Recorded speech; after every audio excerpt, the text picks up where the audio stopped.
Barack Obama? Well, there's two things to that, Nora. I mean, I'll cede you the point that Dick Cheney is not the most popular political figure in America, and I think Americans' views are fairly fixed about Dick Cheney.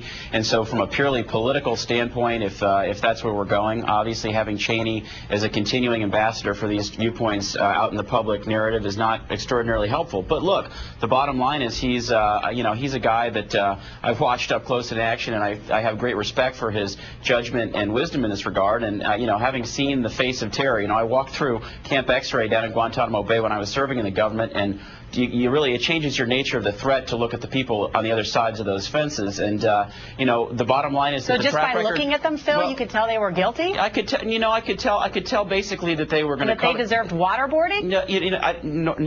Nora, I'm not making any particular allegation against individual people, but what I'm saying is that the nature of this threat is very, very different, and the record of the Bush-Cheney administration post 9/11 is to keep America safe. And I think most Republicans, if you ask people in Newton, Iowa today, they're probably happy that our country, is doing everything possible to try and keep us safe. And I think, that's a big jump ball on this issue. Obviously not everyone agrees with me, but I have no real hang-up with for our government going the distance to try and make sure that we get information we need to keep our country safe. Lawrence, do you think the American people are on that page when they realize that we prosecuted waterboarding after World War II, that Pol Pot used waterboarding, that the American people say we want to be like those dictatorships, those types of despotic regimes? Look, both nominees for president in the last campaign were opposed to this kind of torture. I think we just got a real window into the Bush administration's view of how to approach these problems. Just by walking through Guantanamo Bay and looking at prisoners, I could tell, and we didn't get a full answer to what you could tell, but that is very similar to President Bush saying, I looked into Putin's eyes and I saw an honest man that I could deal with. This is the most.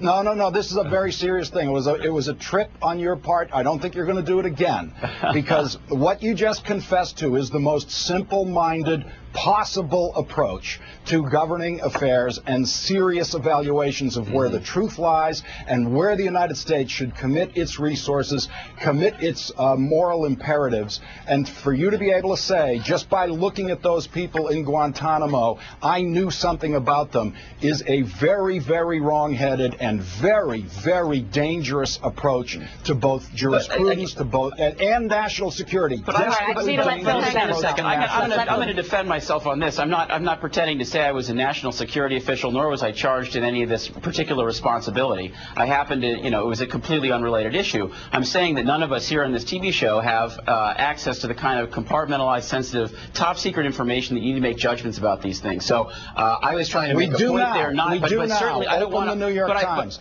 It's on page 1 of the New York Times today. We do now. What I'm saying is that what you reflected was the spirit of the Bush administration, that you can tell by looking at people what the danger level is and what the trust level is and what we should do as a government about those people. That is amateurish, wrong-headed, and very, very dangerous to America. I'm certainly not pretending to be a national security expert here today. I'm simply trying to put in context an evaluation that I happen to make. So I appreciate, the lecture, but the bottom line is that the Bush and Cheney administration kept this country safe for 7 years. All right. Phil and Lawrence, I'm going to end it there because we're out of time because we had to go, but I appreciate